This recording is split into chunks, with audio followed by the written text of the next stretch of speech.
नमस्कार।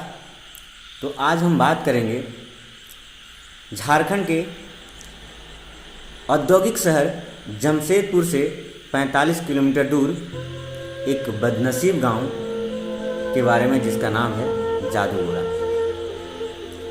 यह पिछले 1.5 दशक में जहन्नुम बन चुका है।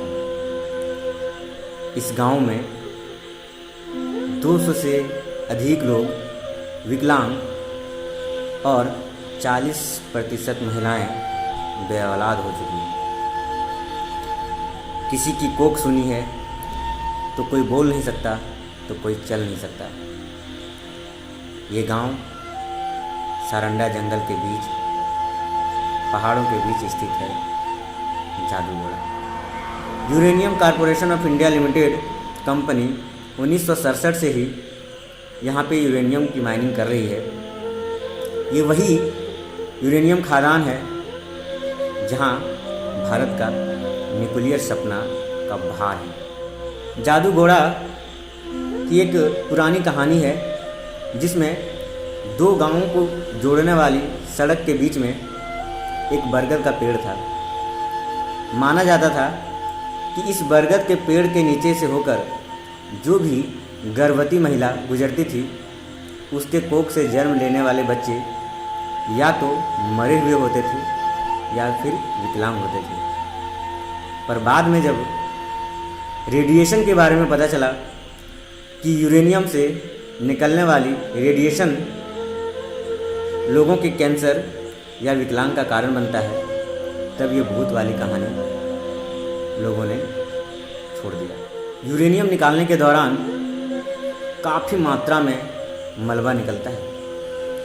1 किलोग्राम यूरेनियम में 1750 किलोग्राम मलबा बाहर निकलता है और यही मलबा रेडिएशन का सबसे बड़ा कारण बनता है। झारखंड के पूर्वी सिंहभूम में 7 यूरेनियम के माइनिंग है। जादूगोड़ा, भाटिन, नरवा पहाड़, बागजाता, बांदुहुरंगा, तुरामडी और महुलडी। इस जादूगोड़ा की मामला सबसे पहले तब सामने आया जब पूर्वी सिंहभूम बिहार राज्य में आता था। 90 के दशक में पहली बार बिहार विधानसभा में इस मामले को उठाया गया और 1998 में इसको लेकर एक रिपोर्ट पेश की गई। ना इस विषय पर कभी कांग्रेस ने गंभीरता लिया, ना ही बीजेपी इस बारे में कभी बात करती है। पिछले 2-3 दशक से इस क्षेत्र में बीजेपी का दबदबा रहा है। उसके बावजूद यहाँ के लोगों को ना कोई बेहतर स्वास्थ्य सुविधा उपलब्ध है, ना शिक्षा उपलब्ध है, ना पीने के पानी उपलब्ध है। किसी भी प्रकार की कोई सुविधा उपलब्ध नहीं कराई गई है। Uranium corporation of India limited के तरफ से यहाँ पर स्वास्थ्य केंद्र उपलब्ध कराया गया है, परंतु यह स्वास्थ्य केंद्र में ना डॉक्टर हैं ना दवाई है। ऐसे स्वास्थ्य केंद्र हैं जहाँ पे रहने लायक भी जगह नहीं है। यहाँ पे लगभग 2500 अस्थायी कार्मिक काम करते हैं, जिसकी ना भविष्य का आता पता है ना नौकरी का आता पता है। ये लोगों को कभी भी नौकरी से निकाल दिया जाता है। कई लोगों का ज़मीन जा चुका है इस यूरेनियम खदान में। उसके बदले उन लोगों को नौकरी दिया गया था, परंतु अधिकतर लोगों को अब तक इस नौकरी से हटा भी दिया गया है। लोग परेशान हैं, तबाह हैं। कई बार सरकार से बात भी किया,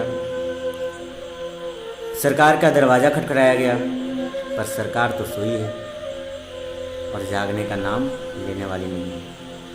इस विषय पर ना ही भारत सरकार बात करना चाह रही है और ना ही इस देश के कोई पार्टी बात करना चाह रही है। आखिर इस समस्या का समाधान कैसे निकलेगा, इस पर गंभीरता से बात करना होगा और इस मामले को सरकार गंभीरता से ले और वहाँ के लोगों की आवाज़ों को सुने, उनकी बातों को सुने। मिलते हैं फिर नए एपिसोड में। शुभ रात्रि।